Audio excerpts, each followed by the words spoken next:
할렐루야. 네, 오늘 하나님 주신 말씀 함께 나눕니다. 오늘 하나님 주시는 말씀이 야고보서 2장 17절부터 24절까지 말씀입니다. 제가 가진 성경책으로는 신약 성경 371페이지입니다. 우리 찾으셨으면 다 함께 자리에서 일어나셔서 오늘 하나님께서 우리에게 주시는 말씀 같이 봉독하겠습니다. 17절로 24절까지 말씀 저와 함께 한 절씩 교독하겠습니다. 이와 같이 행함이 없는 믿음은 그 자체가 죽은 것이라.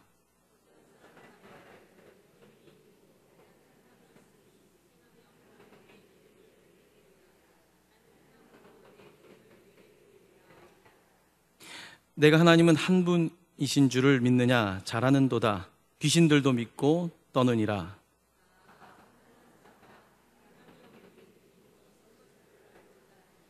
우리 조상 아브라함이 그 아들 이삭을 제단에 바칠 때에 행함으로 의롭다 하심을 받은 것이 아니냐?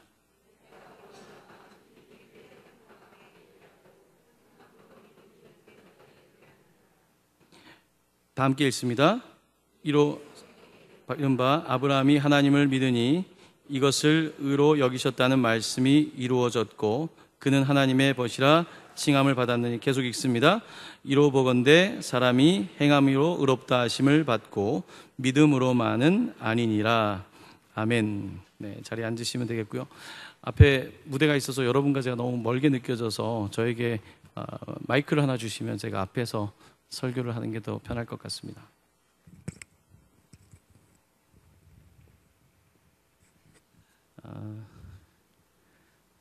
보면대까지 주시면 좋을 것 같습니다. 네, 이번 주 저희들이 특별 새벽 기도회가 있었습니다. 특별히 그 새벽 기도를 하면서 제가 지난주에 2주 동안 프랑스에 있었기 때문에 저희 조금 다른 문화권에 있다가 이번 한 주를 좀 바쁘게 지내면서 한국 교회가 참 대단하다는 생각을 하게 됐습니다. 그거는 전 세계에 이렇게 새벽에 모여서 기도하는 민족이 있을까? 여러분, 없어요. 전 세계에 절대 없습니다. 새벽에 모여서 기도하는 나라는 대한민국이에요. 참 이렇게 모여서 기도하시는 모습을 보면서 제가 참 은혜를 받았어요. 네, 참 여러분들 한 분 한 분이 굉장히 소중하다는 것, 그리고 신앙생활을 통해서 특별히 그 대한민국에 있는 성도 한 사람이 참 중요하다. 왜냐하면 전 세계에 많은 그리스도인이 있는 것 같지만 그렇지 않습니다. 좀 살아있는 그리스도인들을 찾는 것이 그렇게 쉬운 것만은 아닙니다. 여러분들이 이 자리에서 예배하는 것, 특별히 한국의 성도들이 이렇게 깨어 기도하는 것, 이 모든 것들이 상당히 저희가 감사로 느껴야 되는 일들이더라고요. 그래서 제 마음속에 이번 주에 그 마음이 있었습니다. 우리 옆에 있는 분들에게 서로 한번 이렇게 칭찬하시면 좋겠습니다. 당신은 대단한 분이십니다 라고 한번 칭찬하겠습니다. 네. 네. 별로 그렇게 와닿지 않으시는 것 같아요. 그죠? 다시 한번 좀 진심으로 정말 대단한 분이세요. 옆에 있는 한 분 한 분이 얼마나 단단한 그리스도인인지 모릅니다. 대단한 분이십니다 하고 서로 한번 칭찬하겠습니다. 예, 우리 형제님과 자매님은 정말 대단한 분이세요. 예, 금요일 밤에 이 자리에 있는 거 정말 대단하세요. 정말 대단하세요. 왜? 우리 청소년들 뒤에 대단해요. 예, 어떻게 이 시간에 남자친구가 없어서, 여자친구가 없어서 그런가요? 이렇게 이 자리를 지켜주셔서 감사합니다. 오늘 여러분들과 함께 믿음과 행함이라고 하는 주제로 잠깐 말씀을 나누고자 합니다. 오늘 말씀을 쓴 사람은 예수님의 동생이에요. 야고보입니다. 예수님의 동생이 글을 썼어요. 사람으로서 썼다. 물론 사람으로 썼죠. 그렇지만 이곳에 하나님의 음성이 담겨져 있습니다. 특별히 믿음과 행함이라고 하는 이 중요한 주제가 야고보서에 펼쳐지는데 여러분들과 함께 믿음과 행함이라고 하는 그 관계에 대해서 좀 살펴보고 싶습니다. 제가 이번에 그 프랑스에 가서 그 같이 목사님들과 이야기를 나누면서 일본에서 느꼈던 느낌과 좀 비슷한 느낌을 받은 점이 있습니다. 그게 뭐냐면 프랑스 교회가, 개신교회가 참 많은 핍박을 받았어요. 박해를 받았어요.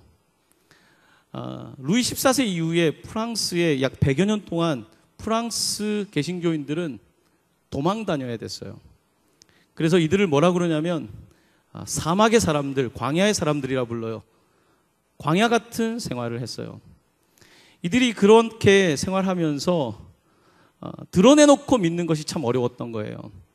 그래서 프랑스 사회에 지금 개신교 성도들이 2%인데 목사님들의 고민이 있더라고요. 그게 뭐냐면 그동안의 역사 속에서 이렇게 핍박과 박해를 많이 받았기 때문에 자꾸 신앙이 이렇게 속으로 들어가는 거예요. 핍박과 박해가 있으면 신앙이 자꾸 속으로 들어가게 돼요. 여러분도 누가 자꾸 뭐라고 그러면 어때요? 자꾸 속으로 들어가게 되잖아요. 프랑스에서 제가 느낀 프랑스 교회를 목회하는 목사님들의 그 어려움, 그 문화권에서의 어려움은 프랑스라고 하는 그 박해가 많았던 역사 속에서 프랑스의 교회 성도들이 굉장히 신앙을 굉장히 신실한데 굉장히 이렇게 내면화를 많이 시켰더라고요. 그래서 굉장히 지식도 뛰어나고 상당히 깊은 그런 신앙을 발견한 반면에 굉장히 이렇게 좀 너무 지나치게 속으로 들어가 있다, 내면화되어 있다는 느낌을 받았습니다. 일본도 가보면 비슷해요. 일본도 가톨릭 교회가 상당히 큰 핍박을 받고 그러는 과정 속에서 개신교, 일본 사회에서, 일본이라고 하는 사회는 철저하게 일본주의거든요. 이 제페니즘, 일본 중심의 사회 속에서 지금 기독교인을 밝히는 게 굉장히 힘든 거예요. 기독교인이라고 말하면 핍박과 박해를 받게 되니까 그런 역사를 살아오다 보니까 일본 성도들도 참 신실한데 이 신앙이 굉장히 이렇게 내적으로 이렇게 머금은 것 같은 느낌을 좀 받습니다. 반면에 우리 한국에 오면 우리 성도님들은 굉장히 적극적이에요. 우리도 핍박의 역사가 있었어요. 일제시대 핍박의 역사도 있고 아픔의 역사도 있었지만 우리는 그 핍박의 역사가 뭐 아주 길었다라고 보기는 좀 어려울 수 있겠어요. 어쨌든 우리는 좀 더 신앙에 있어서 적극적이에요. 한국 신앙인들이 굉장히 적극적이에요. 여러분들은 그렇게 생각하지 않을지 모르겠지만 외국 문화를 다녀보면 한국의 그리스도인들, 여러분 성도님들이 굉장히 적극적이세요. 네. 그래서 새벽 기도도 오시고 길에서 막 전도도 하시고 막 가는 사람 막 붙잡아 놓고. 프랑스에서 그렇게 하면 안 돼요. 일본에서도 그렇게 하면 안 돼요. 그런데 우리나라에서는 아직까지는 그런 게 돼요. 우리는 아직 신앙이 좀 더 다이나믹하고 적극적인 것을 보게 됩니다. 자, 오늘 야고보가 이 편지를 쓰던 당시에 교회는 핍박을 받고 있었어요. 핍박을 받을 때에 믿음이라고 하는 것은 어떻게 되냐면 자꾸 속으로 들어갈 가능성이 높아요. 믿음이라는 것이 자꾸 지성화될 가능성이 높아요. 믿음이라고 하는 것을 자꾸 내면화시키고 지성화시키게 되면 믿음이라고 하는 것이 굉장히 사적인 자기의 영역 안에 있지만 실제적인 삶 속에서 그 믿음의 그 다이나믹한 역동성을 잃어버릴 가능성이 있거든요. 오늘 편지의 내용은 아마 그런 내용을 조금 배경을 깔고 있지 않는가라는 생각이 이번에 조금 들었습니다. 여러분들과 함께 오늘 야고보서의 배경을 좀 보고 싶습니다. 여러분 야고보서 1장 2절부터 4절 앞에 어떤 내용이 있는지 편지의 전체적인 분위기를 파악할 수 있는 내용이 있습니다. 우리 2절로 4절까지 같이 읽어볼까요? 시작. 내 형제들아, 너희가 여러 가지 시험을 당하거든 온전히 기쁘게 여기라. 이는 너희 믿음의 시련이 인내를 만들어내는 줄 너희가 알미라. 인내를 온전히 이루라. 이는 너희로 온전하고 구비하여 조금도 부족함이 없게 하려 함이라. 아멘. 자, 우리가 3절에 믿음이라는 단어는 우리가 참 좋아하는데 그 다음에 시련이라는 단어가 나오겠어요. 여러분, 시련이라는 단어 우리가 좋아하는 단어가 아니에요. 그런데 너희 믿음의 시련이라는 단어를 쓰고 있어요. 당시에 믿음을 갖는다는 것은 시련이었던 거예요. 믿음을 갖는다는 것은 박해를 받는다는 것이었고, 믿음이라고 하는 것은 내 삶의 대가를 치러야 되는 거였던 거예요. 그런 믿음의 시련이 뭘 만들어내냐면 인내를 만들어낸다고 말씀하고 있습니다. 그러니까 믿음이라고 하는 것은 단순히 믿습니다가 아니라 실제적인 삶 속에서 나에게 핍박과 어려움이 있는데 그것을 인내하는 것이라는 거예요. 믿음은 다른 말로 하면 인내예요. 참는 거예요. 견디는 것이에요. 여러분, 우리가 견딘다는 것이 얼마나 어렵습니까? 오늘 이제 그 신방을 오전에 갔었어요.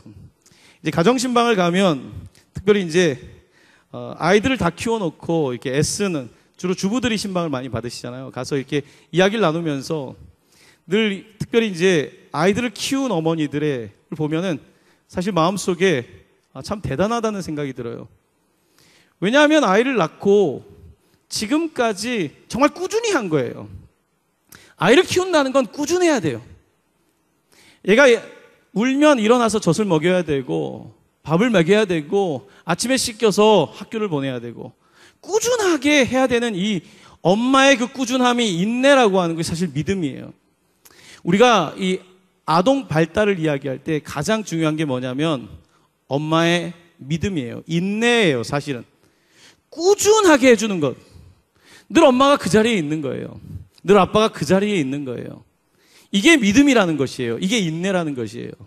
오늘 이 자리에 있는 분들은 사실 믿음이 있는 분들이에요. 왜냐하면 금요일 밤에 또 이 자리에 있으니까요. 계속 그 자리를 지킨다는 것이 쉬운 게 아니에요.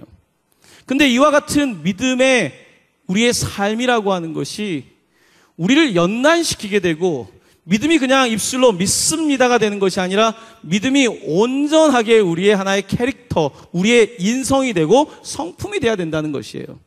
오늘 야고보는 편지를 보내면서 지금 여러분들이 경험하고 있는 그 믿음의 시련이 삶의 고난, 박해와 핍박이 오히려 여러분에게 인내를 이루게 하고 더 온전하게 해준다라고 오늘 편지를 보내고 있는 것을 보게 됩니다. 자, 그러면서 이제 오늘 함께 읽었던 본문 내용으로 좀 들어가고 싶은데요. 여러분, 본문 말씀 17절을 한번 보십시오. 우리 17절 말씀 같이 한번 봉독하겠습니다. 시작. 이와 같이 행함이 없는 믿음은 그 자체가 죽은 것이라. 오늘 이 말씀을 저는 좀 이렇게 이해를 해봅니다. 믿음과 행함이라는 두 단어. 이런 믿음이라고 하는 것은 조금 더 다르게 표현하면 이론이라고 할까? 이론. 행함이라고 하는 것은 실천이라고 할 수 있습니다. 여러분, 이제 신학교에 가면 그 이론 신학이 있고 실천 신학이라는 것이 있어요. 이론 신학이라고 하는 것은 철학자들도 공부해야 되고 성경에 있는 역사들, 언어도 공부하고 굉장히 그 이론적인 것들을 공부하는 게 이론 신학이에요. 그런데 또한 실천 신학이라는 게 있어요. 그러면 우리가 배운 신학을 가지고 실제 삶에서 어떻게 살 것인가, 이런 것들이 이제 실천 신학인데, 자, 오늘 본문에서 야고보는 뭐라고 말하냐면 지금 이와 같이 행함이 없는 믿음이 있다는 거예요. 실천이 빠져있는 이론이 있다라고 말하고 있습니다. 자, 왜 그런 이야기를 할까? 당시의 성도들 가운데서 자꾸 믿음이라고 하는 것을 하나의 이론화하고 지성화시키고 굉장히 사적인 것으로 만들었는데 그것을 실제로 살지 못하는 사람들이 있었던 거예요. 그렇게 되자 오늘 야고보는 편지를 보내면서 성도 여러분, 행함이 없는 믿음은 그 자체가 죽은 것입니다. 이론은 있고 실천이 없다는 것은 그것은 죽은 것입니다. 영혼이 없는 것입니다 라고 말합니다. 여러분, 우리의 믿음이 자칫 지성화될 수 있어요. 특별히 유럽 사회를 가보니까 굉장히 철학을 좋아해요. 사람들이 상당히 지식이 높아요. 이 서구의 오랜 지식사회의 전통이라고 하는 것은요, 생각보다 상당합니다. 아카데믹해요. 목사님들이랑 이야기해보니까 상당히 지적 수준이 높아요. 성도들도 어쩌면 그럴지 몰라요. 자, 그런데 이 믿음이라고 하는 것이 있는데 이 믿음을 드러낼 수가 없는 거예요. 믿음을 드러내면 핍박을 받고 어려움을 당하니까 믿음을 내면에 가지고 있는 거죠. 이것을 조금 더 실제적인 행함으로 가져갈 수 없는 상황이 벌어지고 있는 거죠.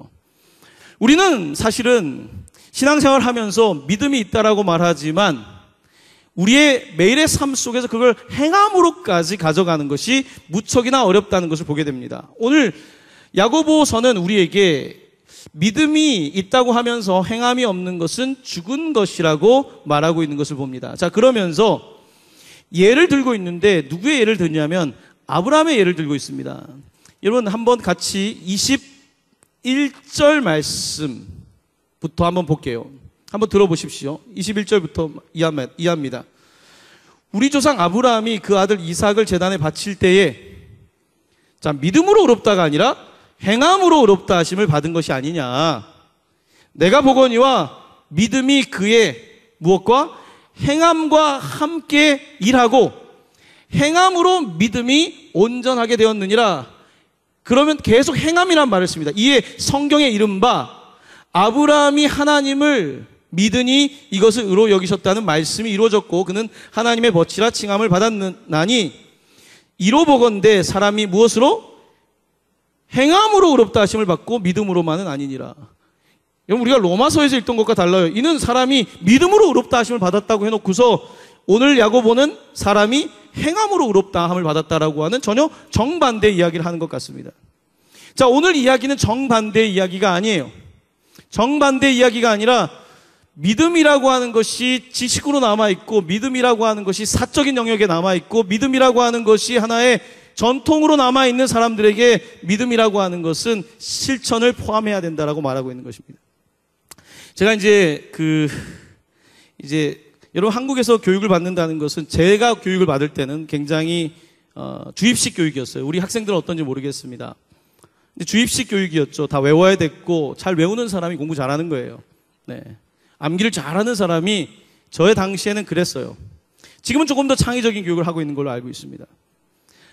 자, 그런데 이제 제가 그렇게 학교를 다니고 대학을 다니고 미국에서 신학교를 다니면서 저의 눈을 떠주게 한 교육이 있어요. 그건 무슨 교육이었냐면 임상교육이라는 것이었어요. 여러분 임상교육. 상담을 하는 사람은 임상교육을 해야 돼요. 의사가 되는 사람도 임상교육을 해야 돼요. 실제적으로 환자를 만나야 돼요. 임상을 하지 않고 여기에 있는 이론만 가지고 공부하지 않아요. 임상을 끊임없이 하고 그리고 만난 이야기를 교수님께 이야기하고 임상교육을 하게 되는 거예요. 제가 미국에 있는 병원에서 임상교육 시간이 2000시간이었어요. 꽤 많은 시간을 보냈죠. 2000시간.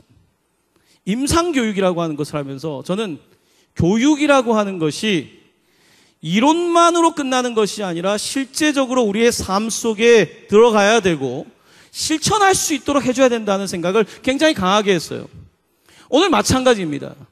우리의 믿음이라고 하는 것이 하나의 이론으로 되어 있고 주입식으로 되어 있어서 그냥 똑같은 아멘이라고 하는 말을 반복하는 것이 아니라 믿음이라고 하는 것은 다이나믹하게 실제적으로 우리의 삶에 작동을 해야 되는 거예요. 믿음이라고 하는 것이 하나의 지식 체계로 남아 있다면 그것은 작동하지 않는 거예요. 작동할 수 있는 것, 믿음이라고 하는 것은 우리의 삶을 움직이는 그런 동력이에요. 두나미스, 권위예요. 능력인 것입니다. 오늘 야고보는 교회에 편지를 보내면서 성도들을 일깨우고 있는 것입니다. 아브라함 이야기하면서 자꾸 어떤 사람들은 아브라함은 그냥 믿어서 구원을 받았다, 의로 여기심을 받았다고 하는데 아닙니다. 아브라함이 그냥 가만히 앉아서 믿은 게 아니라 자기 아들 이삭을 데리고 모리아 산에 올라가서 그 아들을 결박해다가 그리고 칼로 그 아이를 죽이려고까지 그의 모든 행함들이 있지 않았습니까? 믿음이란 그저 지적인 하나의 시스템이 아닙니다. 믿음이라고 하는 것은 우리의 삶 속에서 그냥 가지고 있는 막연한 잘 될 거라고 하는 환상도 아니고 믿음이라고 하는 것은 실제적으로 우리의 삶을 작동하는, 아퍼레이팅하는 그런 능력입니다. 라고 오늘 야고보는 편지를 보내고 있는 것입니다. 사랑하는 성도 여러분, 여러분에게 지금 믿음이란 작동하고 있습니까? 믿음이 작동하고 있어요. 여러분의 삶에 그냥 내가 믿음을 가지고 있는 게 아니라 실제로 작동하고 있습니까? 어떻게? 매일의 삶 속에서, 여러분의 생각의 영역에서, 여러분의 감정의 영역에서, 여러분의 삶의 모든 영역에서, 사람들을 만나는 직장에서, 가정에서, 우리의 삶의 모든 영역에서 믿음이라고 하는 것이 실제적으로 아퍼레이팅을 하고 있냐는 거예요. 작동을 하고 있습니까? 오늘 야고보는 예수님의 동생인 야고보는 사람들이 예수라고 말하고 믿는다고 말하지만 실제적으로 야고보의 형님인 예수를 믿는 믿음이 작동하지 않는 것에 대해서 안타까워했던 거예요. 왜 작동하지 않을까? 왜 하나의 하나의 지성화되어 있는 그런 철학으로 남아있을까? 왜 종교적 관습의 전통으로 남아있을까? 왜 믿음이라고 하는 것이 실제적으로 사람들을 움직이지 않을까? 이제 야고보는 그것이 답답했던 거예요. 그래서 편지를 보내면서 우리의 삶은 이론과 실천이 같이 가야 됩니다. 우리의 전체 인성이, 우리의 전체 인격이, 우리의 삶의 모든 것이 믿음으로 온전히 전환되어야 됩니다. 이렇게 편지를 보내고 있는 것입니다. 자, 오늘 본문은 굉장히 우리에게 도전되는 이야기를 계속해서 합니다. 여러분 18절 말씀 보십시오. 18절 말씀 같이 봉독합니다. 시작. 어떤 사람은 말하기를 너는 믿음이 있고 나는 행함이 있으니 행함이 없는 내 믿음을 내게 보이라. 나는 행함으로 내 믿음을 내게 보이리라 하리라. 아멘. 대결을 해보자는 거예요. 이쪽에 믿음이 서 있고 이쪽에 행함이 서 있는데 둘이서 대결을 벌리는데 믿음 있는 사람이 계속 말하는 거예요. 나는 믿음의 신학자 누구를 알고 있고 역사를 이렇게 알고 있고 수많은 지식을 얘기해요. 이쪽에서. 그래서 믿음에 대해서 얘기하면서 성경도 외웠고 막 대단한 이야기를 다 해요. 근데 이쪽에 있는 행함이 계속 행하는 거예요. 결과를 만들어내는 거예요. 이삭을 데리고 아브라함처럼 올라가는 거예요.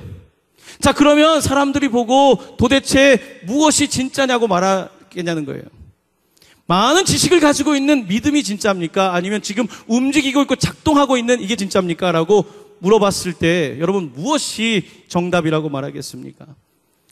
오늘 우리의 삶의 도전은, 그리스도인의 삶의 도전은 우리의 믿음과 행함이라고 하는 것이 이원화되어 있고 우리의 이 믿음이라고 하는 이론적인 것이 우리의 삶의 실천까지 옮겨지지 않는다는 데 문제가 있습니다. 그것은 여러분이 갈등하고 있는 문제이고 목사인 저 자신도 갈등하고 있는 문제예요. 더 어떻게 하면 믿음이 내 삶을 정말로 작동시킬까? 어떻게 하면 내 삶 전체가 믿음의 그런 세계관 가운데 믿음의 일상을 살아낼 수 있게 할 수 있을까? 이런 고민을 저도 하고 있는 것입니다. 어떻게 하면 우리의 모든 교회의 모든 의사결정 과정과 우리의 삶의 모든 영역에서 이와 같은 믿음이 작동할 수 있을까? 우리는 중대한 질문을 던지고 있는 것입니다. 자, 그러면서 오늘 정말 성도들을 깨우는 한마디를 합니다. 19절 말씀 함께 봉독합니다. 시작. 내가 하나님은 한 분이신 줄을 믿느냐? 잘하는도다. 자, 하나님이 한 분인 걸 알고 계세요? 믿고 계세요? 아멘? 귀신들도 같이 옆에서 아멘 한다는 거예요. 여러분 하나님 한 분인 걸 믿으십니까? 귀신들 하나님 한 분인 걸 믿으세요? 귀신들도 아멘 하고 있다는 거예요. 그 이야기입니다. 귀신이 몰라요. 하나님 한 분인 걸 알고 있습니다. 이와 같은 이야기는 마가복음에도 적혀 있어요. 마가복음에 어떻게 적혀 있냐면 귀신들이 예수님이 나타나시자 이렇게 반응합니다. 들어보십시오. 마가복음 1장 24절입니다. 나사렛 예수여, 우리가 당신과 무슨 상관이 있나이까? 우리를 멸하러 왔나이까? 나는 당신이 누구인 줄 아노니 하나님의 거룩한 자니이다. 귀신이 하나님이 예수님이 누군지 알아요. 하나님의 거룩한 자라고 말하고 있습니다. 귀신도 알고 있는 거예요. 오늘 야고보서는 우리에게 뭘 말합니까? 지금 안다고 하는 것은 귀신도 알고 있는 것이고 안다고 하는 것은 어쩌면 50보 100보일지 모른다는 거예요. 진짜로 안다는 것은 실천까지 가야 된다는 것입니다. 예수님을 알아본 귀신에게 예수님께서 뭐라고 하냐면 귀신에게 잠잠하라 말씀하십니다. 그 사람에게서 나오라. 그러니까 귀신이 나와요. 예수님의 능력은 단순히 지식적인 철학적인 어떤 율법적인 능력이 아니라 그의 실제적인 능력이었고 귀신을 쫓아내는 능력이었던 것을 보게 됩니다. 바로 이것이 예수님의 믿음이었던 것입니다. 자, 오늘 질문 가운데 하나님이 한 분이신 줄 믿느냐라고 되어 있는데요. 여러분 하나님이 한 분이라고 하는 것을 믿는다는 것은 그냥 머리로 한 분이시지 여호와 하나님 이걸 믿는 게 아닙니다. 매일의 삶 속에서 일관성을 갖는 것이 한 분임을 믿는 거예요. 하나라고 하는 이 유일신 신앙은요, 종교학에서는 가장 고차원적인 거예요. 사람들은 다 신을 믿는 거 쉬워요. 이것도 믿고 이것도 믿고 이것도 믿고. 우리가 흔히 일본에서 무슨 이야기 합니까? 태어날 때는 신사를 가고 신사에서 태어날 때 간단 말이에요. 결혼할 때 어디 가요? 예식장, 교회 가고 죽어서 어디 갑니까? 불당에 갑니다. 어제 일본 목사님 만났어요. 선교사님, 박충훈 선교사님 한국에 잠깐 오셨어요. 이야기를 듣는데 일본에서 그리스도인들도 많은 그리스도인들이 죽으면 불당에 묻힌다는 거예요. 그게 현실이라는 거예요. 자, 그런데 우리가 하나님을 한 분으로 믿는다는 것은 여기도 가고 저기도 가고 이렇게 다신적으로 사는 것이 아니라 유일한 하나를 믿는다는 거예요. 내가 태어날 때도, 내가 결혼을 할 때도, 내가 죽을 때도, 내 삶의 모든 상황 속에서 하나를 믿는다는 거예요. 귀신은 그걸 알고 있어요. 하나님이 한 분이라는 것을. 하지만 그는 그것을 믿고 살아가지는 않습니다. 오늘 야고보는 우리에게 도전하고 있습니다. 하나님이 한 분인 걸 믿는가? 그 믿음은 도대체 뭔데? 증명해 보이라고 우리에게 묻고 있습니다. 신명기 6장 4절에서 5절 쉐마의 말씀은 이렇습니다. 들어보십시오. 하나에 대한 믿음은 이런 것입니다. 이스라엘아 들으라. 우리 하나님 여호와는 오직 유일한 여호와이시니 너는 마음을 다하고 뜻을 다하고 힘을 다하여 내 하나님 여호와를 사랑하라. 여기서 사랑이라는 단어는 단순히 알을 말하는 게 아니에요. 하나님을 알라는 것이 아니라 마음과 뜻과 의지를 다해서 우리의 지정의, 우리의 생각, 감정, 그리고 우리의 삶의 모든 그런 영역에서 하나님을 사랑할 것을 요구하고 있는 것입니다. 유일신 신앙은 굉장히 골치 아픈 신앙이에요. 정말 골치 아픈 신앙이에요. 왜냐하면 내가 그냥 이것도 믿고 저것도 믿고 살면 되잖아요. 뭘 그렇게 복잡하게 그냥 하나만 믿고 거기에 맞춰 삽니까? 여러분, 이 유일신 신앙은 굉장히 어려운 거예요. 이것은 상당히 고차원적인 거예요. 이 고차원적인 신앙을 우리에게 요구하고 있는 거예요.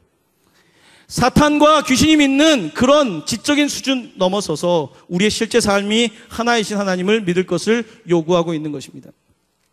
자, 오늘 본문 말씀 계속해서 이제 마지막으로 넘어갑니다. 여러분들 말씀 가운데서 이제 20절 말씀입니다. 우리 20절 말씀 같이 읽을까요? 시작.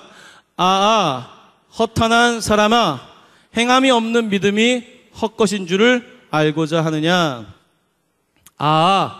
어떤 사람아? 허탄한 사람아. 교회는 다니고 믿음에 대해서 30년을 들었지만 실제적으로 믿음이 작동하지 않는 이 허탄한 사람아. 참 잘 살고 있는 것 같지만 헛것을 밝히면서 사는 사람아, 이 허탄한 사람아 라고 오늘 본문은 말하고 있습니다. 여기서 허탄하다는 원어의 뜻은 텅 빈 사람아, 진리가 없는 사람아, 빈손 인생아, 열심히 노력하지만 결과가 없는 인생아, 허탄한 사람아. 행함이 없는 믿음이, 행함이 없는 지식이, 실천이 없는 이론이 헛것, 쓸데없는 것을, 아무런 사용가치도 없고 쓸데없는 것을 알지 못하느냐라고 오늘 질문하고 있습니다. 여기서 헛것이라고 하는 단어는 사도 바울이 종종 사용했던 단어입니다. 사도 바울이 어떻게 사용했냐면 고린도에 보낸 편지에서 이렇게 사용하고 있습니다. 그리스도께서 만일 다시 살아나지 못하셨으면 우리가 전파하는 것도 헛것이요 또 너희 믿음도 헛것이며. 바울은 이렇게 말합니다. 이 헛것이라고 하는 단어처럼 만약에 예수님께서 십자가에서 죽으셨다면 그분 참 정의롭게 사셨다, 박수 받을 만한 일이죠. 그분 어려운 사람 많이 고치셨고 도와주셨으니까 박수 받을 만한 일이죠. 하지만 그것도 헛되다는 겁니다. 부활이 없다면, 우리가 믿는 신앙이 부활이 없다면 헛되다는 거예요. 실제적으로 살리지 못하면 헛되다는 거예요. 죽음이니까. 이론이라고 하는 것이 아무리 좋아도 실제적인 결과를 만들지 못하는 것은 헛되다고 말하고 있습니다. 그러면서 그가 또 갈라디아서와 에베소서에서 이 단어를 읽겠습니다. 나의 다름질이 헛되지 않도록 자기는 싸운다고 말합니다. 여러분, 가끔 그런 생각 안 드세요? 막 열심히 살았는데 이게 뭐지? 내가 왜 했지? 여러분, 살면 그런 거 있잖아요. 열심히 시험 공부했는데 일주일 공부했는데 시험 문제 하나도 안 나왔어요. 막 헛됩니까? 물론 다음 시험에 나오면 헛된 건 아니겠죠. 우리 근데 시험 문제 하나가 아니라 우리 인생 전체가 열심히 살았는데 이것도 아니고 저것도 아니게 살았다면 얼마나 헛된 삶이 되겠습니까? 오늘 우리는 우리의 삶을 돌아봐야 됩니다. 허공을 향하여 주먹질을 하지 않도록. 우린 너무나 많은 허공을 향한 주먹질을 하고 있습니다. 우리의 삶이 다름박질하고 있는데 어떤 결과 없는 다름박질을 할 경우가 참 많습니다. 이 모든 것들은 헛된 것입니다. 그러므로 오늘 본문에 기억하십시오. 행함이 없는 믿음은 그 자체가 죽은 것이라. 오늘 이곳에 계신 분들은 그렇게 헛되게 사는 분들이 아닙니다. 여러분들은 애쓰는 분들이에요. 믿음의 시련 속에서 애쓰는 분들입니다. 하지만 여전히 우리는 도전을 받아야 돼요. 그 도전은 뭡니까? 우리의 삶이 여전히 내가 지금 가지고 있는 믿음이 실제적으로 움직이지 않는 이 갭을 어떻게 줄일 것인가? 어떻게 하면 믿음이 실제적으로 내 삶을 움직이는 능력이 될 것인가? 여기에 집중하지 않는다면 우리는 헛된 사람으로 인생을 끝나게 될 수 있는 것입니다. 우리가 믿는 믿음은 헛것이 아닙니다. 만약에 예수님이 죽으시고 그냥 끝났다면 우리의 믿음은 정말 헛것이에요. 왜냐하면 인류에 있는 대단한 성인들도 다 그랬으니까요. 우리가 예수를 믿는 궁극적인 이유는 예수가 십자가에 죽으셨지만 그가 부활하셨기 때문입니다. 예수가 부활하셨고 그가 다시 오실 것이기 때문입니다. 만약 이것을 믿지 않는다면, 이것을 막연하게 철학과 우리의 불안함을 해결하기 위한 잠시의 방편으로 믿고 살아가고 있다면 이것은 헛된 것입니다. 우리가 30년, 40년 열심히 신앙생활 하는 것이 대단한 자랑인 것이 아니라 오늘 나의 믿음이 행함과 일치하고 있는가? 그 갭이 줄어들고 있는가? 이것이 오늘 우리가 본질적으로 물어야 될 질문일 것입니다. 이제 한국 사회도 많이 바뀌었습니다. 여러분, 서구 사회에 가보면 한국 사회가 보여요. 이제 많은 사람들은 내 신앙을 밝히는 것이 두려워요. 여러분, 지금 한국 사회 청년들의 기독교 인구의 숫자는 2%예요. 프랑스의 개신교와 한국의 청년들의 기독교인 숫자가 다르지 않습니다. 2%입니다. 2%. 네. 이 2%는 프랑스는 500년의 기독교 역사를 가지고 있는 2%예요. 한국의 2%는 여기에 있는 우리 젊은이들이 신앙을 지켜낼 수 있는 2%일까? 이것은 굉장히 중요한 질문이에요. 한국 사회의 믿음은 굉장히 급속도로 급냉하고 있습니다. 믿음이라고 하는 것을 그냥 믿습니다라고 생각했기 때문에 삶 속에서의 믿음의 역동을 잃어버렸기 때문입니다. 사랑하는 성도 여러분, 이제 우리의 신앙은 단순한 믿습니다라고 하는 믿음을 넘어서서 이것이 우리의 삶을 실제로 변화시키는 능력이 될 수 있게 해야 되는 것입니다. 이것이 우리가 살아가야 될 길인 것입니다. 사랑하는 성도 여러분, 오늘 이 자리에 있는 여러분들에게 하나님께서 믿음의 선물을 주시되 행함이 있는 믿음의 선물을 주시기를 바랍니다. 오늘 말씀을 듣고 귀로만 듣는 자가 아니라 그 말씀을 실천하는 사람이 되어서 모래 위에 집을 짓는 사람이 아니라 반석 위에 집을 짓는 지혜로운 사람들이 되시기를 예수님의 이름으로 간절히 축원합니다. 아멘. 이 시간 우리 함께 찬양하기를 원합니다.